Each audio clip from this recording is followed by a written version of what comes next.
வந்த கண்ணங்கள் எல்லோரும் கண்ணனை அழைத்தார்கள்.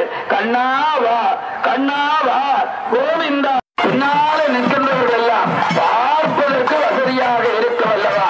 ஆகவே அமர்ந்திருந்து பெருமான் கொள்வோம். சங்கமாகடல் கலைந்தான் தன்முகல்கால் வெங்கலத்து செங்கன்மால் திருவடிக்கு அடிவீழ்ச்சி விண்ணப்பம் கொங்கை மேல் குங்குமத்தின் குளம்பறைய புகுந்து ஒரு நாள் தந்து மேல் என்னாவி தந்து வந்து இளையீரை என்று ஒரு காலத்திலே ஆண்டாள் நாச்சியார் கண்ணனிடத்திலே தூதுபட்டுக் கொண்டார் அல்லவா? அந்த கண்ணன் பெருமான் ஆலயத்தினுடைய வாயிலே இருந்து கொண்டு எல்லாரையும் நோக்கி அவரவர்களுக்கு வேண்டுகின்ற வளங்கள் எல்லாம் பெருமானிடத்திலே இருந்து பெற்றுக் கொள்ளுகின்ற மூர்த்தியாக ஆஞ்சநேய சுவாமியை பார்க்கிறோம். இன்றைக்கு கண்ணனுடைய வரவை, சக்கர ஆழ்வாருடைய வரவை எல்லோருக்கும் தெரியப்படுத்துகின்றன. வானரனே சேனையாக வந்துவிட்டதாக என்று ஏங்கக்கூடிய ஆடி வந்து கொண்டிருக்கின்ற அருமையை பெருமையை நாங்கள் பார்க்கிறோம் அல்லவா? உண்மையிலே மற்ற ஆலயங்கள் இந்த ஆலயத்தில் காண முடியாத ஒரு தனித்துவமான சிறப்பு இந்த வரகோவியம் வரை சக்கரத்து ஆழ்வாருடைய ஆலயத்திலே நாங்கள் கொள்ள குருநாதர் இன்றைக்கு போற்றப்படுகின்ற சமீர் அவர்களுடைய அந்த சிந்தனையிலே குடிகொண்டது அல்லவா? நாராயணனுடைய ஆலயத்திலே அவர் நின்று கொண்டிருக்கிறார். நாராயணனை வழிபாடு செய்யவில்லை, நாராயணன் மீது பக்தி கொள்ளவில்லை. ஏனென்றால் அவர் கிறிஸ்தவ சமயத்தை சேர்ந்தவர் என்பதாலே அங்கே நின்று கொள்கிற காலத்திலே அரச மதத்திலே கண்ணபெருமான் தன்னுடைய அருணத்தை ஆடிக்கொண்டிருந்த காட்சி இவருடைய கண்ணிலே பட்டதல்லவா? முற்பிறவியிலே இவருக்கு ஞானம் ஏற்பட்டு கொண்டதல்லவா? அதனாலே அடியவர்களே பெருமான் எழுந்தவை வருகின்ற காலத்திலே பெருமான ஒரு கணம் நீங்கள் எல்லோரும் பாருங்கள், அவனை வழிபாடு ஆற்றுங்கள். நாராயணன் அவருடைய ஞான வாக்குகள் ஆரம்பமாகி இந்த கோப்பாயிலே அரசடி வளர்த்தலிலே பெருமானுடைய ஆலயம் வளர்ச்சி வர தொடங்கியதை நாங்கள் பார்க்கிறோம் அல்லவா? உண்மையிலே அவர் பலவேறுடைய நோய் பெரிய துன்பங்களை நாராயணத்திலே இருந்து தீர்த்துக் கொண்டார் அல்லவா? அத்தகைய சிறப்பினாலே இந்த ஆலயம் காலத்திற்கு காலம் வளர்ச்சி பெற்று இன்றைக்கு உண்மையை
எங்களுடைய வீடுகளிலேயும் இனி சென்று சாப்பிடாது, எறும்புகள் ஏறி சாப்பிடாது, உயிரே பொருட்களை கட்டி வைத்த வரலாற்றை நாங்கள் பார்க்கிறோம் அல்லவா? அந்த வகையிலேதான் இங்கே பால் பொருட்களை, தயிரை, வெண்ணெயை அந்த முட்டைகளிலே கட்டி உரிகளிலே தூக்கி விடுகின்ற வகையிலே அவற்றை தூக்கி இருக்கின்றார்கள். அதை நீங்கள் எல்லோரும் இங்கே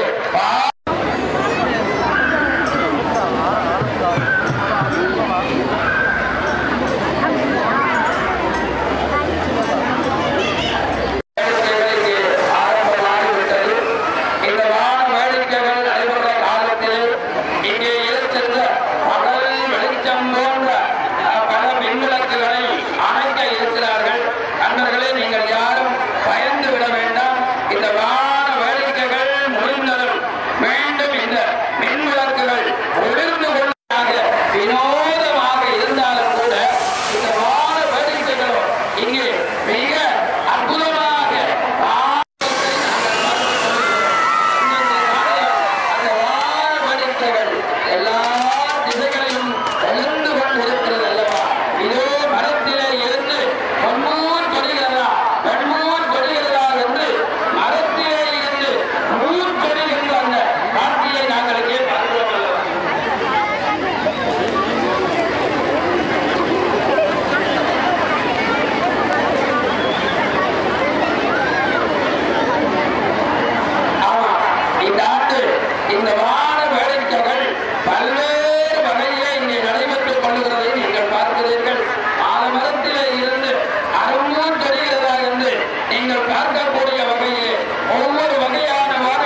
இந்த தீம் பந்த விளையாட்டு